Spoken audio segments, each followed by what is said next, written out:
मध्य प्रदेश के पूर्व मुख्यमंत्री और राज्यसभा सांसद दिग्विजय सिंह का अगला मूव क्या होगा। इस बात की जितनी चिंता कांग्रेस को है, उससे कहीं ज्यादा चिंता भारतीय जनता पार्टी को है। उसका कारण यह है कि 2003 में जब मध्य प्रदेश से कांग्रेस सत्ता से जब बाहर हुई, तब से लगातार दिग्विजय सिंह के नाम पर एक नैरेटिव सेट करके और दिग्विजय सिंह को एक औजार की तरह इस्तेमाल किया भारतीय जनता पार्टी ने। बंटाधार, दिग्विजय सिंह के कार्यकाल में टूटी सड़कें और इन्हीं सब विषयों को मुद्दा बनाकर बीजेपी सत्ता में आई थी।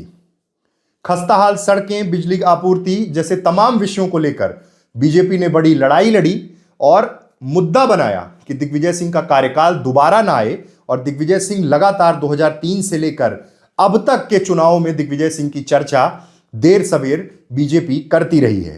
हालांकि 2003 में जब दिग्विजय सिंह सत्ता से हटे थे, तब उन्होंने तमाम तर्क दिए थे कि जब छत्तीसगढ़ अलग हुआ, इसके कारण मध्य प्रदेश में बिजली की जो कमी हुई वो महसूस करने लगे, बिजली की कमी हुई और उसके कारण ही सरकार गई थी। और सड़कों के डेवलपमेंट को लेकर लगातार कांग्रेस पर बीजेपी आक्रामक रही। अब दिग्विजय सिंह की चर्चा एक बार फिर इसलिए शुरू हो रही है क्योंकि दिग्विजय सिंह ने खुद यह कह दिया है कि जब अप्रैल में उनका कार्यकाल पूरा होगा, उसके बाद वो राज्यसभा नहीं जाएंगे। तो दिग्विजय सिंह का अगला मूव क्या होगा, इस पर सबकी नजर बनी हुई है। कांग्रेस के नेता भी अंदर ही अंदर ये चर्चा कर रहे हैं कि दिग्विजय सिंह अब क्या करेंगे। दिग्विजय सिंह फिजिकली जितने एक्टिव हैं और जिस तरह से हर मोर्चे पर डटे रहते हैं, चाहे सड़क पर लड़ाई लड़नी हो कांग्रेस के लिए या सरकार के खिलाफ बड़ी मुहिम छेड़नी हो, दिग्विजय सिंह सक्रिय रहे हैं।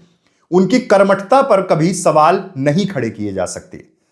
2003 में जब सरकार गई, उसके बाद जब 2018 में कांग्रेस की वापसी हुई, हालांकि कम समय के लिए वापसी हुई, लेकिन उसमें भी दिग्विजय सिंह की बहुत बड़ी भूमिका रही।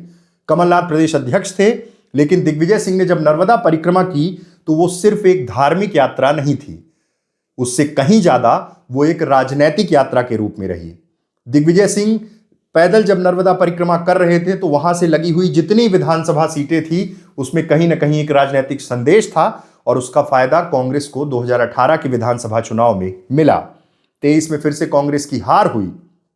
लेकिन अब जब दिग्विजय सिंह राज्यसभा नहीं जाने की बात कर रहे हैं, बीजेपी का हालांकि आरोप है कि वो भी एक षड्यंत्र हो सकता है, उस परिस्थिति में यह माना जाए कि दिग्विजय सिंह ने एक नई हवा तैयार कर दी है। वो नई हवा यह है कि उन्होंने सीधे तौर पर इस बात की वकालत कर दी, अब राज्यसभा में एससी कोटे से कोई व्यक्ति सांसद बने, कांग्रेस की ओर से किसी एससी लीडर को संसद भेजा जाए, राज्यसभा भेजा जाए, सर्वोच्च सदन भेजा जाए।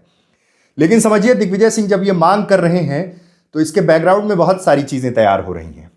तमाम वो नेता जो राज्यसभा जाने की इच्छा रखते हैं, चाहे बात कमलनाथ की जाए, क्योंकि कमलनाथ जब 2023 का विधानसभा चुनाव हुआ, कांग्रेस की हार हुई, उसके बाद से कहीं ना कहीं लूप लाइन में है। कमलनाथ, अरुण यादव, कमलेश्वर पटेल, और कहीं ना कहीं एक बात की चर्चा होती है कि गांधी परिवार से नजदीकियां, या फिर ये कहा जाए कि दिल्ली में भी एक केंद्र स्थापित रहे, दिल्ली में भी लगातार आना जाना बना रहे, तो प्रदेश अध्यक्ष जीतू पटवारी भी ऐसी मंशा रखते हैं कि राज्यसभा चले जाएं। लेकिन इस बात की संभावना इसलिए कम है क्योंकि उनके पास मध्य प्रदेश कांग्रेस की जिम्मेदारी है। नेता प्रतिपक्ष एसटी समुदाय से आते हैं। ऐसे में जब दिग्विजय सिंह ने इस बात की वकालत कर दी है कि अगला नेतृत्व एससी समाज से हो, इसके पहले राज्यसभा की सीटों में ओबीसी समुदाय से भी नेता जाते रहे हैं। हालांकि अरुण यादव, कमलेश्वर पटेल, ये तमाम नाम चर्चा में हैं राज्यसभा के लिए। अब ऐसी परिस्थिति में जिस भी नाम पर मंथन हो रहा है, अंदर खाने जिस नाम पर चर्चा हो रही है, उसमें एक बात तो साफ हो गई है कि दिग्विजय सिंह ने जब खुद कह दिया है तो दिग्विजय सिंह कोई नई पारी अब खेल सकते हैं।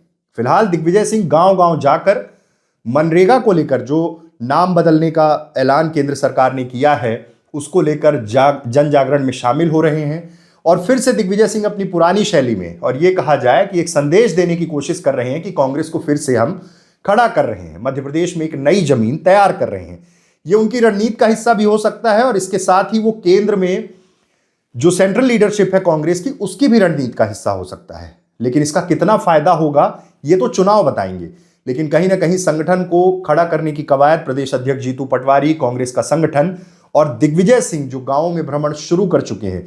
2018 का चुनाव आपको याद होगा कि पंगत में बैठकर कांग्रेस के कार्यकर्ताओं के साथ भोजन करना, राय मशवरा करना, उसके साथ मान मनोवल जैसी कोशिशें भी दिग्विजय सिंह कर चुके हैं। और संगठन की राजनीति की समझ दिग्विजय सिंह के पास जितने मध्य प्रदेश में स्थापित नेता हैं उनमें कहीं बहुत ज्यादा है। एक लंबा अनुभव, मध्य प्रदेश के मुख्यमंत्री रहे, राज्यसभा में रहे, केंद्रीय नेतृत्व के करीब रहे और अलग अलग राज्यों में प्रभारी भी रहे। ऐसे में अब दिग्विजय सिंह का मूव क्या होगा, इस पर कांग्रेस तो नजर बना रही है, कांग्रेस के नेता तो सोच रहे हैं, लेकिन उससे ज्यादा बीजेपी भी सोच रही है कि अगला स्टेप दिग्विजय सिंह का क्या होगा। बहुत बहुत धन्यवाद।